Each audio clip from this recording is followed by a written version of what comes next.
ഹരേ കൃഷ്ണ. സർവം ശ്രീ രാധാകൃഷ്ണ അർപ്പണമസ്തു. അധ്യായം 16. ദേവാസുരഭാവങ്ങൾ. ശ്ലോകം 16. അനേകചിത്തവിഭ്രാന്ത മോഹജാലസമാവൃതാഃ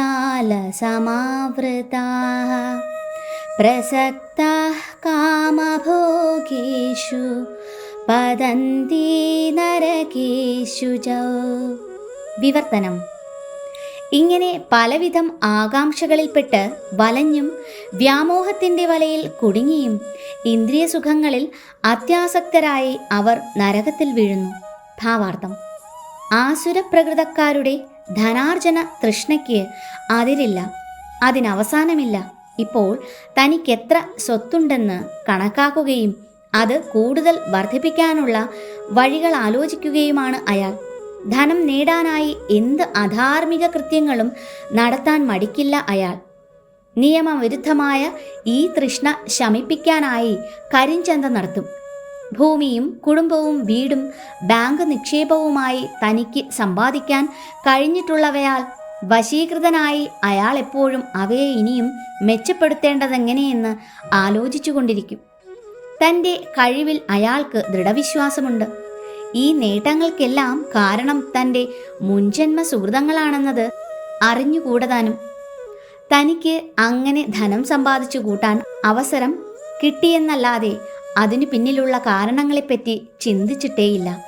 കുന്നുകൂടിയ ഈ ധനമെല്ലാം തൻ്റെ പ്രയത്നഫലമാണെന്നാണ് അയാളുടെ വിശ്വാസം. അസുര സ്വഭാവിക്ക് സ്വന്തം പ്രയത്നശേഷിയിലല്ലാതെ കർമ്മനിയമത്തിൽ വിശ്വസിക്കാനാവില്ല. കർമ്മനിയമപ്രകാരം ഒരാൾ ഉത്കൃഷ്ട കുലത്തിൽ ജനിക്കുന്നതും സൗന്ദര്യം, സമ്പത്ത്, വിദ്യാഭ്യാസം എന്നിവയിൽ മുന്നണിയിലെത്തുന്നതും മുൻജന്മത്തിൽ ചെയ്ത സത്കർമ്മങ്ങളുടെ ഫലമായിട്ടാണ്. ഇവയൊക്കെ ആകസ്മികമായി വന്നു ചേരുന്നതോ അല്ലെങ്കിൽ തൻ്റെ കഴിവുകൊണ്ട് നേടാവുന്നതോ ആണെന്നാണ് ആസുര സ്വഭാവികൾ കരുതുന്നത്. ജനങ്ങളുടെ സൗന്ദര്യത്തിലും വിദ്യാഭ്യാസത്തിലും മറ്റും കാണുന്ന വൈവിധ്യത്തിന് പിന്നിൽ ഏതെങ്കിലും നിശ്ചിത നിയമമുണ്ടെന്ന് അവർക്ക് ബോധ്യപ്പെട്ടിട്ടില്ല. തന്നോട് എതിർക്കുന്ന ഏതൊരാളും ശത്രുവാണ് അയാൾക്ക്. ആസുര സ്വഭാവികൾ അനേകം പേരുണ്ട്. ഓരോരുത്തനും മറ്റെല്ലാവരുടെയും വിരോധിയായിരിക്കും. ഈ ശത്രുതയ്ക്ക് ക്രമേണ ആഴം കൂടും. വ്യക്തികൾ തമ്മിലുള്ള വൈരം വർദ്ധിച്ച് കുടുംബങ്ങൾ തമ്മിലും പിന്നീട് വർഗങ്ങൾ തമ്മിലും ക്രമേണ രാഷ്ട്രങ്ങൾ തമ്മിലുമായി വളർന്നു വരും. അതുകൊണ്ടാണ് ലോകത്തിലെങ്ങും നിരന്തരം കലഹങ്ങളും യുദ്ധങ്ങളും നടമാടുന്നത്. ആസുരപ്രകൃതിയുള്ള ഓരോ മനുഷ്യനും വിചാരിക്കുന്നു മറ്റുള്ളവരെയെല്ലാം ബലി കഴിച്ചും തനിക്ക് സസുഖം ജീവിക്കാൻ കഴിയുമെന്ന്. തങ്ങൾ തന്നെയാണ് പരമേശ്വരനെന്ന് അസുരന്മാർ ചിന്തിക്കുന്നു. അത്തരമൊരു ഉപദേഷ്ടാവ് അനുയായികളോട് പറയും: നീ എന്തിന് മറ്റൊരിടത്ത് ഈശ്വരനെ തേടുന്നു? നീ തന്നെ ഈശ്വരനല്ലേ, നിനക്കിഷ്ടം പോലെ ചെയ്യാം.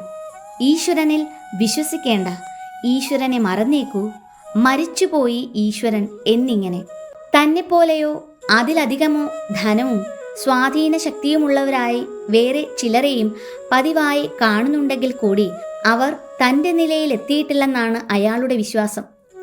ഉത്കൃഷ്ട ലോകങ്ങളിലേക്കുള്ള പ്രയാണത്തെ സംബന്ധിച്ചാകട്ടെ യജ്ഞങ്ങളുടെ സാർത്ഥകതയെ അയാൾ നിരാകരിക്കും. തങ്ങൾക്ക് പ്രത്യേകമായൊരു യജ്ഞപ്രക്രിയ കണ്ടുപിടിക്കാമെന്നും ഉപരിലോകത്തിലെത്താൻ ഉപയുക്തമായൊരു യന്ത്രം കണ്ടുപിടിക്കാമെന്നും അസുര സ്വഭാവികൾ വിചാരിക്കുന്നു.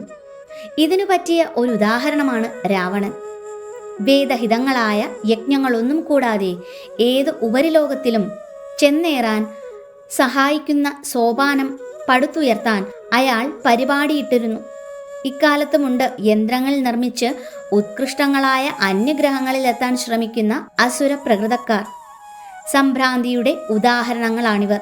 അറിയാതെ തന്നെ നരകത്തിലേക്ക് ഇക്കൂട്ടർ വഴുതി വീഴുകയാണ്. ഇവിടെ മോഹജാലം എന്ന പദം അർത്ഥവത്താകുന്നു. ജാലമെന്നാൽ വല. വലയിലകപ്പെട്ട മത്സ്യത്തെപ്പോലെയാണ് അവരുടെ സ്ഥിതി. പുറത്തു കടക്കാൻ കഴിയാതെ എന്ന് സൂചന. ഹരേ കൃഷ്ണ. സർവം ശ്രീ രാധാകൃഷ്ണ അർപ്പണമസ്തു.